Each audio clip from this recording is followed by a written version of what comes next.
was happening in Haridwar in the northern Indian state of Uttarakhand really shouldn't be seen in isolation. The theme of that particular conference itself was premised on Hindus supposedly facing an existential threat from Muslims, who make up about 14% of India's population. And they wanted to see what they could do about it. And this particular conference was filled with this vitriol and calls to carry out large-scale massacres of Muslims in order to institute Hindu supremacy over India. These open and virulent calls for massacres and quote unquote cleanliness drives against Muslims was paralleled with violence against Christians that coincided with celebrations of Christmas. The New York Times had reported that in Chhattisgarh, which is a state in central India, this was in September 2021, BJP workers had conducted anti-Christian marches during which they belted out, quote unquote, converters, let's beat them with shoes. Later that happened. Many Christians were beaten with shoes. A member of the BJP youth cell in Chhattisgarh, a guy by the name of Rahul Rao, openly bragged about slapping a pastor, quote, 5 or 6 times, further saying that it was immensely satisfying. And then anti-conversion laws have also been strengthened in order to criminalize the free expression of religious faith. So, I mean, we could go back to Article 18 of the Universal Declaration of Human Rights, which is very clear that we all have the right to our own beliefs, to have a religion, to have no religion, or to change our religion. And what also is extremely troubling is that the participants of this Dharma Sansad would openly urge Hindus to emulate the violence against Rohingya Muslims in Myanmar and boast about calling for this violence in the days afterwards in the media. And it's kind of illustrative of the atmosphere of bigotry that pervades these groups, just these militant Hindu groups that are all over India. In fact, the Deputy Chief Minister of Uttar Pradesh, by the way, just as an aside, is the largest state in India. In fact, today is the 7th, on the 10th, the election results are going to come out. So this is all part of an election campaign as well, where Uttar Pradesh and a few other states have been going to state elections. But this Deputy Chief Minister, Keshav Prasad Maulia, defended the open incitement and hate from the Dharma Sansad in an interview to the BBC, and he was fine with that. In addition, you had these what was called bully buy. It was an auction, quote unquote, of Indian Muslim women who were active on social media and very much promoting social justice issues. The irony is that you'll have a situation where Muslim women are targeted for being too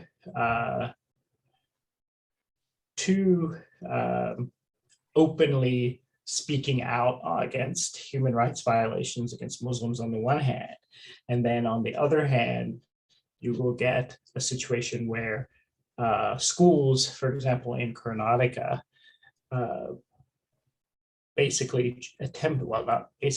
attempting to ban women based on them wanting to wear a hijab or other clothing.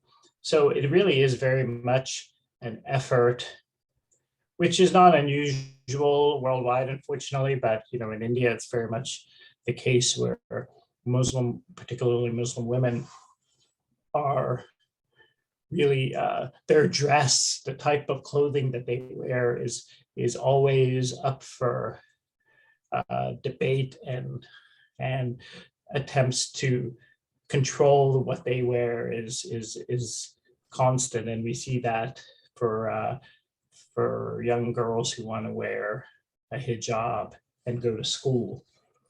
And so this bully buy on the one hand, where they're trying to auction Indian Muslim women, you see that dehumanization, and then you have this, oh, we won't allow people to wear, we won't allow girls to wear hijabs when they go to school.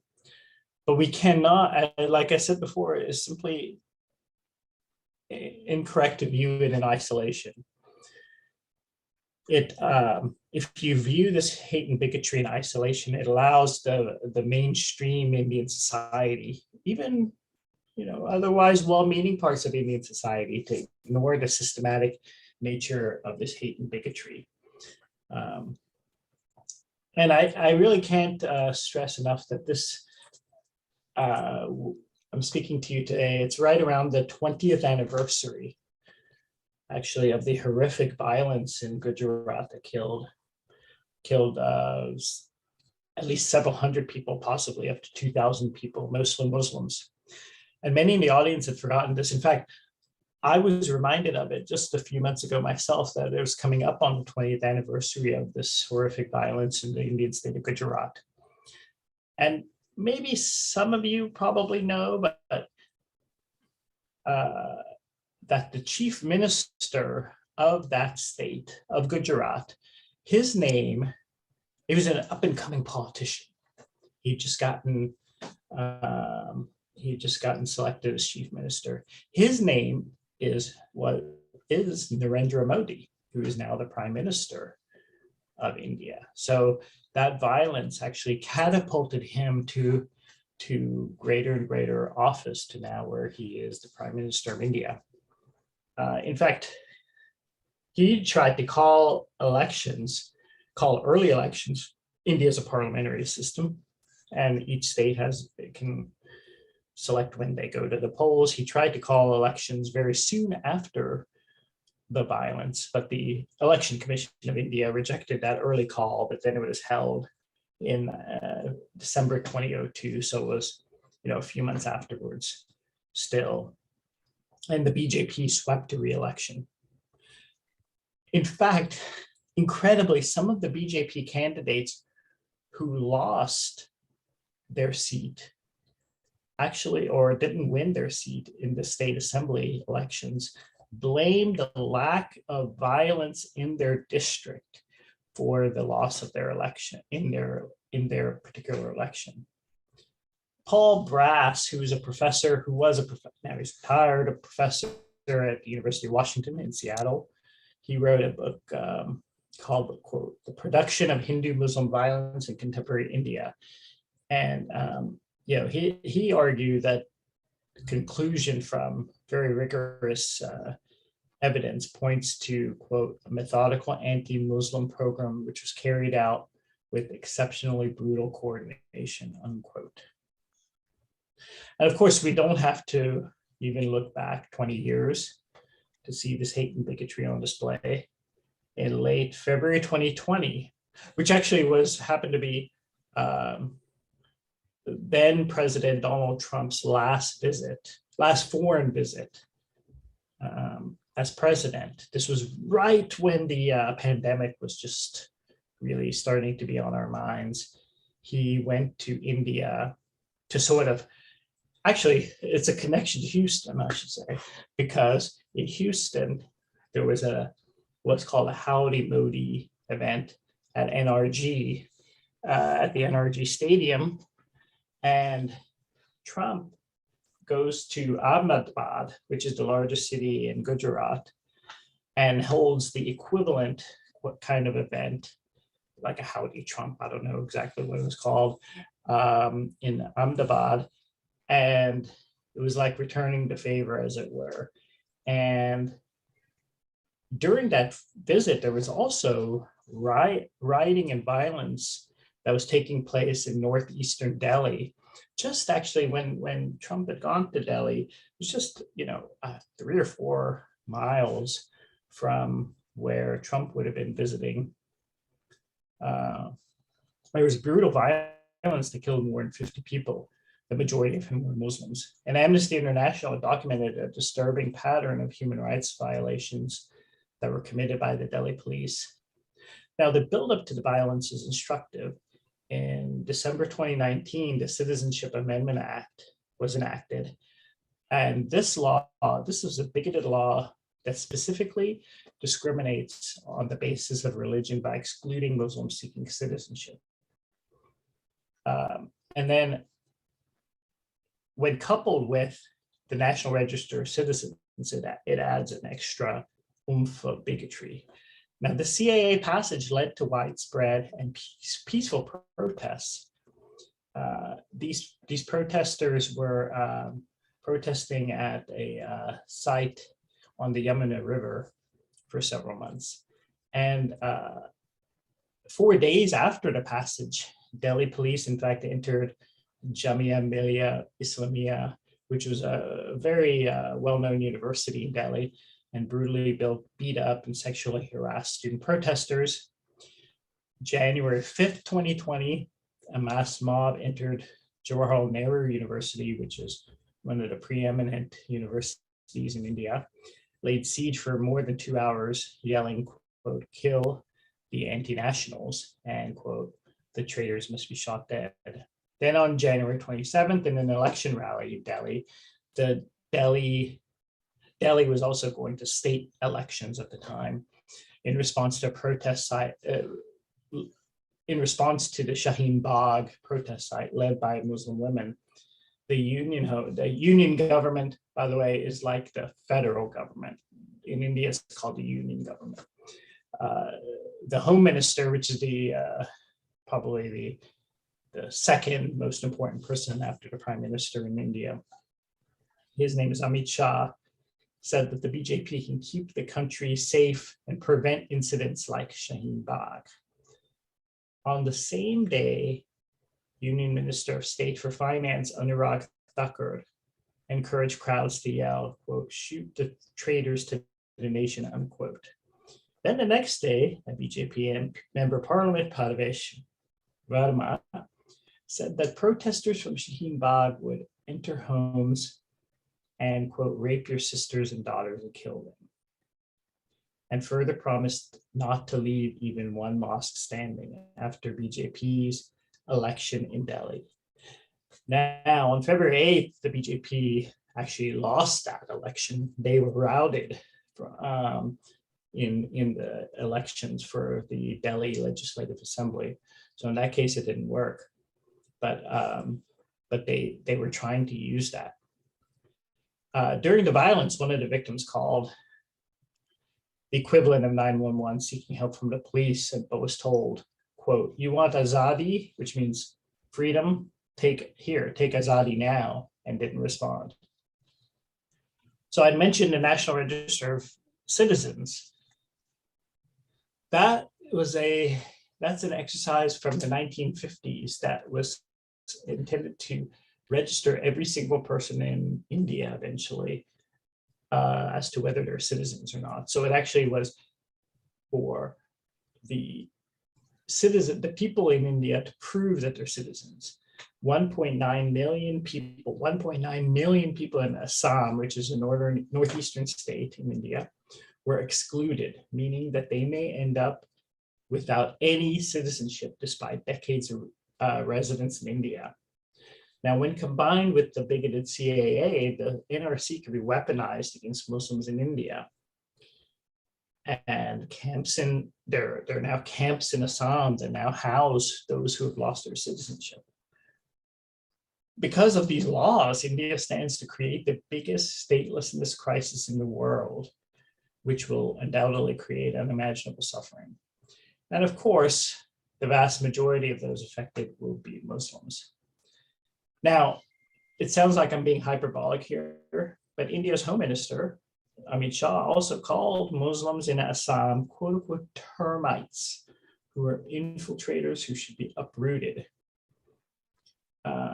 as a journalist in Delhi wrote about this, and others have noted, the language that Amit Shah used is so similar to the language that was used by the Hutu power supremacists in Rwanda that called Tutsis cockroaches in the months leading up to the 1994 genocide in Rwanda. Now, as an Amnesty International person, I can't say whether or not it's genocide or not. We don't take we are not. Can't take a position on that, but the language is very similar. I mentioned these moments, and I can mention a lot of others, just to show that the hate and bigotry that was the topic of the Haridwar Dharma Sansad didn't come out of the blue. And then I could even go back further in time, the year that I graduated from high school. In fact, when the 1991 Yatra, which led to the destruction of the Babri Masjid Mosque in December 1991, where now he's considered an elder statesman. I guess I forget if he's still alive. L.K. Advani led a chariot ride throughout India, leaving violence in its midst. So this has been going on for a while. And as with Amit Shah calling so-called infiltrators termites, this is repeated, and there's brutal calls. These brutal calls, violence really causes violence against minorities in India, and it has to be called out forcefully. So I'll leave it there, and I can answer any questions. But thanks. Thank you, Govind. Thank you so much for your. This is you brought in a lot of historical data points that when you start connecting them, you know where things are going. And at this point, I would like to introduce and ask Pranay from Hindus for Humanity to make his presentation. Great, thank you, Namaste, and thank you to everybody, and especially to Mohammed for putting this together and inviting me to come speak alongside Govind at this meeting. And also thank you to Govind for that really, I think, thorough kind of chronology, I suppose you might say, of India's growing human rights crisis over the last several years since Modi government first came to power in 2014. By way of introduction, my name is Pranay Somayajula. I am the Advocacy and Outreach Coordinator of Hindus for Human Rights. We are a US-based nonprofit founded in 2019 after the Modi government was reelected to provide a progressive Hindu voice to speak up against these ethno-nationalist, far-right, hateful, political ideologies being expressed in the name of our Hindu faith.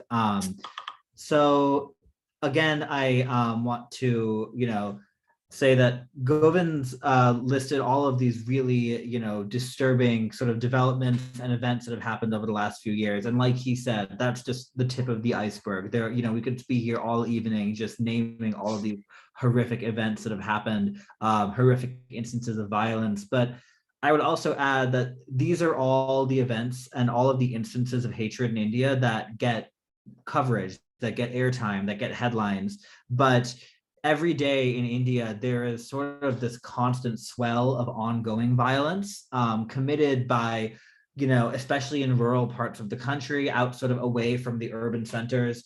Violence such as there are, mobs of, they're called themselves cow protection or cow vigilante groups that basically are roving vigilante mobs who will beat and attack and even murder people who are accused of either slaughtering cattle, which is illegal and throughout many states throughout India, or who are accused of eating beef because cows are of course sacred to Hinduism. And the people that they are attacking are those for whom that religious stricture does not apply. So they're attacking primarily Muslims. They're also attacking Dalits, who are the members of the oppressed caste in India, who often do not subscribe to the sort of dietary restrictions of Hinduism. And so these are the people who are being targeted by these vigilante groups that are often carrying out their violence with the implicit or sometimes explicit support of police forces. And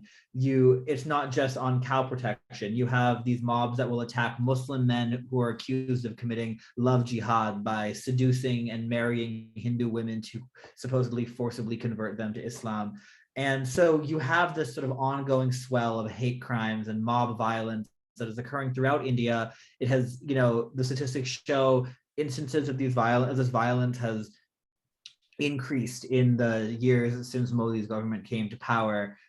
And I want to, I guess, in my remarks today, talk a little bit about why this is. Why is the right-wing government in India allowing the human rights situation to deteriorate to the extent that it has? And to answer that question, it's important. We have to look to the ideology that is at the heart of the BJP's politics and the Hindu nationalist right politics. It's an ideology called Hindutva, also known as Hindu nationalism, which was an ideology first sort of outlined in the early 20th century, the 1920s and 1930s, by two men, V.D. Savarkar, who wrote a pamphlet in the 20s called Essentials of Hindutva, and M.S. Golwalkar, who in 1939 wrote a book called We or Our Nationhood Defined. And together, these two men and their writings really are the ideological fathers of Hindutva ideology, whose influence, they are the most influential people for members of the Hindu nationalist right today. And their ideology was quite simple. They saw India as the homeland of the Hindu nation, and argued that India must become, this is also writing at a time when India was not yet independent, and saying that India must win its independence and be established as a Hindu Rashtra, or a Hindu nation, which is a nation where Hindus are the majority community, where they are the top dominant tier of society, and everybody else is either a second-class citizen or even worse, or killed or expelled from the country. And I want to read one quote from Golwalkar's writing, which I think sums up really the goal of Hindutva, and which is the ideology that continues to motivate Hindu nationalists to this day. And the quote is, he writes, quote, "The foreign races in Hindustan," referring to India, "must either adopt the Hindu culture and language, must learn to respect and hold in reverence the Hindu religion, must entertain no idea but the glorification of the Hindu race and culture. Or they may stay in the country, wholly subordinated to the Hindu nation, claiming nothing, deserving no privileges, far less any preferential treatment, not even citizens' rights." And that is really a very succinct, I think, summation of what this ideology believes in. And it's the mainstream politicians won't go so far as to explicitly say that in their speeches. They know that even that is beyond the pale of India's constitutional democracy. But if you look at the writings of the ideological fathers whose portraits still hang in the offices of the BJP and the RSS, which is the sort of paramilitary political organization that's like a sister organization to the BJP. It has millions of members throughout India. This is what they believe in. And these organizations were founded with explicit inspiration from the German Nazi Party and the Italian Fascist Party. Both Savarkar and Golwalkar throughout their life spoke very approvingly. They modeled the RSS's military drills and uniforms off of the Italian Fascist Party under Mussolini. And so this is what's at the root. And I repeat all of this and I highlight all of this because I think understanding that is really critical to understanding why we are at where we're at today. The reason that things have gotten so bad in India is because this is the goal of the Hindu nationalist right wing that is currently in power and currently retains massive sway over the country. And I think it's really important to note that there's a lot of different levels of the Hindu nationalist right.